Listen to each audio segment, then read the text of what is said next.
essas pessoas vão estar preservadas nesse momento de angústia, nesse momento de tribulação. Por quê? Porque elas têm sobre si o selo do Deus Todo-Poderoso. E o que é o selo do Deus Todo-Poderoso? Não é? É a obediência aos mandamentos de Hashem e o testemunho ou a fé em Yeshua como o Mashiach prometido ao povo de Israel. Porque quem tem testemunho de Yeshua como Mashiach precisa também cumprir os mandamentos de Hashem para estar conectado, não é, com essas janelas espirituais que se abrem, com esses portais espirituais que se abrem nesses momentos que são momentos sagrados. Então nós vemos aqui um texto deixando muito claro que nós vemos os santos aqui na celebração do Yom Kippur e as orações dos santos sendo misturada com o incenso que nós temos sendo apresentado no altar celeste.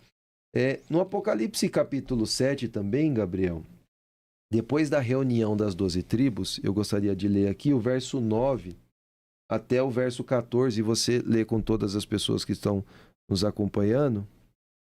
7 a partir do 9? Para o Hashem. Então, Apocalipse 7 a partir do 9. Depois dessas coisas, olhei, e eis aqui uma grande multidão, a qual ninguém podia contar, de todas as nações e tribos e povos e línguas, que estavam diante do trono e perante o Cordeiro, trajando vestes brancas e com palmas nas suas mãos. E clamavam com grande voz, dizendo: Salvação ao nosso Deus, que está sentado no trono, e ao Cordeiro. E todos os anjos estavam ao redor do trono, e dos anciãos, e dos 4 animais, e prostraram-se diante do trono sobre seus rostos, e adoraram a Deus, dizendo: Amém. Louvor e glória e sabedoria e ação de graças e honra e poder e força ao nosso Deus para todo o sempre. Amém. E um dos anciãos me falou dizendo: Estes que estão vestidos de vestes brancas, quem são e de onde vieram? E eu disse-lhe: Senhor, tu sabes. Ele disse-me: Estes são os que vieram da grande tribulação e lavaram as suas vestes e as branquearam no sangue do Cordeiro. Aqui nesse texto, por que eu fiz questão que o Gabriel lesse esse texto completo para vocês acompanharem? Porque esse texto é claramente uma descrição que segue da festa de Yom Kippur, da celebração de Yom Kippur, até a celebração da próxima festa, que é 5 dias depois, que é o Hag Sukkot, ou a festa das cabanas. Por que eu sei que é a festa das cabanas ou o Hag Sukkot? Porque a multidão está com palma nas mãos, né? No hebraico seria o lulav, que é tamareira, o ramo de tamareira, que é utilizado como o agito das espécies, que tem esse simbolismo da festa do Sukkot e que acontece 5 dias depois do Yom Kippur. Mas o que é interessante é que nós vemos que antes desse acontecimento aqui e dessa tribulação, no capítulo 7, o verso 1 ainda, que diz assim, e depois dessas coisas eu vi 4 mensageiros ou 4 anjos que estavam sobre os 4 cantos da terra, retendo os 4 ventos, para que nenhum vento soprasse sobre a terra, nem sobre o mar, nem contra árvore alguma, até que fossem selados, não é? Os servos de Hashem. E aí depois você tem o selamento das tribos, né, dos 144 mil que foram reservados, e aí você tem essa descrição depois dos que vêm da grande tribulação.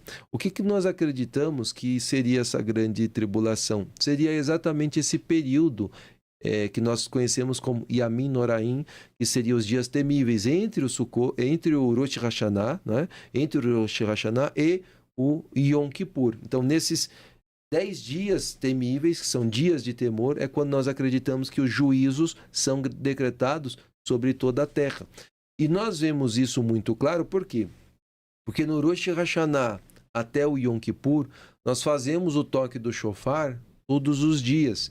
E nós vemos aqui no Apocalipse que vão ser dadas trombetas para esses mensageiros, para esses anjos, e eles vão tocar essas trombetas, e conforme essas trombetas forem sendo tocadas, você tem acontecimentos cataclísmicos acontecendo sobre a Terra. Terremoto, furacão, tsunami, enchente, calor ardente, águas amargosas, grandes e grandes acontecimentos nesse período, né? Então nós vemos que nesse período terrível, nesse período de temor, juízos e decretos estão sendo dados sobre a humanidade. E aí no Apocalipse capítulo 8, quando nós continuamos lendo, nós vamos ver que quando a primeira trombeta toca, né, o primeiro toque, você tem ali algumas coisas, a segunda trombeta, outras coisas, terceira e tal. E quando as trombetas estão sendo tocadas, você tem acontecimentos muito fortes, juízos vindo do céu sobre toda a humanidade, sobre toda a terra. E aí talvez você deve estar se perguntando assim, tá, eu vou estar aqui nesse momento temível, esse momento de temor.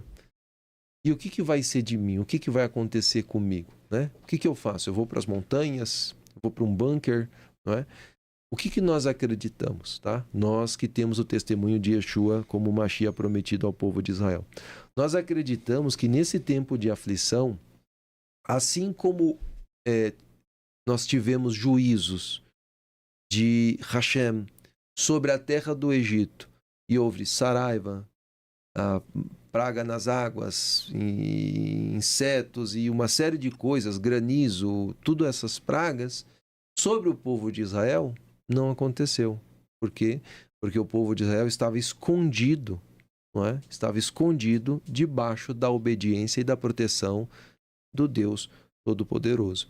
Então, o que nós acreditamos? Que nesse período aqui de tribulação, por que fala desses selados, né? Para que nenhum vento soprasse até que fossem selados os servos do nosso Deus. Porque nós acreditamos que esse selamento é a consciência na mente das pessoas de que a Torá, ela continua válida, de que Yeshua é o Mashiach, e as pessoas que têm esse selamento, que têm esse selo na sua consciência, não é? No seu entendimento, essas pessoas vão estar preservadas nesse momento de angústia, nesse momento de tribulação. Por quê? Porque elas têm sobre si o selo do Deus Todo-Poderoso. E o que é o selo do Deus Todo-Poderoso? Não é? É a obediência aos mandamentos de Hashem e o testemunho ou a fé em Yeshua como o Mashiach prometido ao povo de Israel.